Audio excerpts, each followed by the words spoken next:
नमस्कार, मेरा नाम है कीर्ति और आप देख रहे हैं दी उत्तराखंड न्यूज़ पर देश और दुनिया की ताज़ा खबर। प्यार, पागलपन और पछतावा, कितना बड़ा डेटिंग ऐप का बाजार जहां आफताब से मिली थी श्रद्धा। डेटिंग ऐप वाला प्यार, लिव इन रिलेशनशिप और फिर हत्या। श्रद्धा मर्डर केस की कहानी के यही 3 एंगल है। हमने आपको पूरी हत्या की कहानी बताई, जिसकी शुरुआत डेटिंग ऐप से शुरू हुई थी। हो सकता है आप में से बहुत से लोग डेटिंग ऐप के बारे में नहीं जानते हो, लेकिन युवाओं में डेटिंग ऐप बहुत फेमस है। लड़का और लड़की एक दूसरे से मिलने के लिए डेटिंग ऐप का बहुत इस्तेमाल करने लगे हैं। पुराने ज़माने में शादी का फंक्शन, कोई बड़ा समारोह, त्यौहार या स्कूल, कॉलेज, ऐसी बहुत सी जगह थी जहाँ पर युवा लड़के लड़कियों और एक दूसरे से मिलते थे और दोस्ती करते थे। लेकिन अब ज़माना बदल गया है। अब मार्केट में ऐसे डेटिंग ऐप्स हैं जिनमें लॉगिन करने के बाद ऐप यूज़ करने वाले लड़के लड़कियों एक दूसरे की फ़ोटो प्रोफाइल देखकर दोस्ती और मुलाकात का समय तय करते हैं। स्थितियाँ हैं कि आजकल कई युवा लड़के लड़कियों की ज़िंदगी का अकेलापन राइट स्वैप लेफ्ट स्वैप में ही बीत रहा है। श्रद्धा और आफताब भी एक दूसरे से एक डेटिंग ऐप के ज़रिए ही मिले थे। दोनों की प्रोफाइल इस डेटिंग ऐप पर थी। आफताब इस ऐप के ज़रिए लड़की से दोस्ती करना चाहता था और श्रद्धा भी इस ऐप के ज़रिए किसी लड़के से दोस्ती करना चाहती थी। अब समझिए डेटिंग ऐप्स की गणित। देश में 3 करोड़ से ज़्यादा भारतीय डेटिंग ऐप्स का इस्तेमाल करते हैं। इनमें से 67% यूज़र्स पुरुष हैं और 33% यूज़र्स महिलाएं हैं।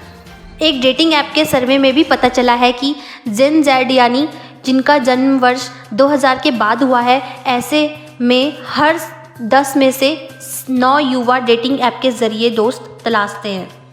कोरोना महामारी के बाद से डेटिंग ऐप्स का इस्तेमाल युवाओं में सबसे ज़्यादा बढ़कर आया है। यही वजह है कि भारत में डेटिंग ऐप के सब्सक्रिप्शन से सालाना कमाई 515 करोड़ रुपये है।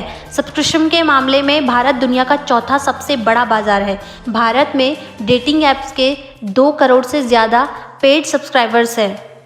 वर्ष 2017 से 25 से 34 वर्ष के बीच के 52% युवा डेटिंग ऐप्स का इस्तेमाल कर रहे हैं। डेटिंग ऐप ने युवा लड़के और लड़कियों को दोस्ती करने का साधन तो दे ही दिया है, लेकिन दोस्ती से आगे बढ़ने का फैसला युवाओं पर ही छोड़ दिया है।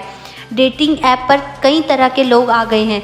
इनकी पहचान करना ही सबसे बड़ा टास्क है। श्रद्धा और आफताब के मामले में श्रद्धा ने अपने घर वालों से लड़कर आफताब के साथ लिव इन रिलेशनशिप में रहने का फैसला किया था। इस दौरान श्रद्धा ने अपने माँ को बताया था कि आफताब उसके साथ मारपीट कर रहा है। श्रद्धा ने इन घटनाओं के बाद भी आफताब को समझाने में गलती की। सच्चा प्यार और इंडिपेंडेंट हो जाने वाले विचार से उसे इस तरह से ऐसा घेरा हुआ था कि आफताब को हरकतों को उसने नज़रअंदाज करती रही।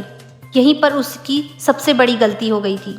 जो भी युवा डेटिंग ऐप का इस्तेमाल करते हैं, उन्हें समझदारी का परिचय देते हुए खुद की सुरक्षा का ख्याल रखना चाहिए।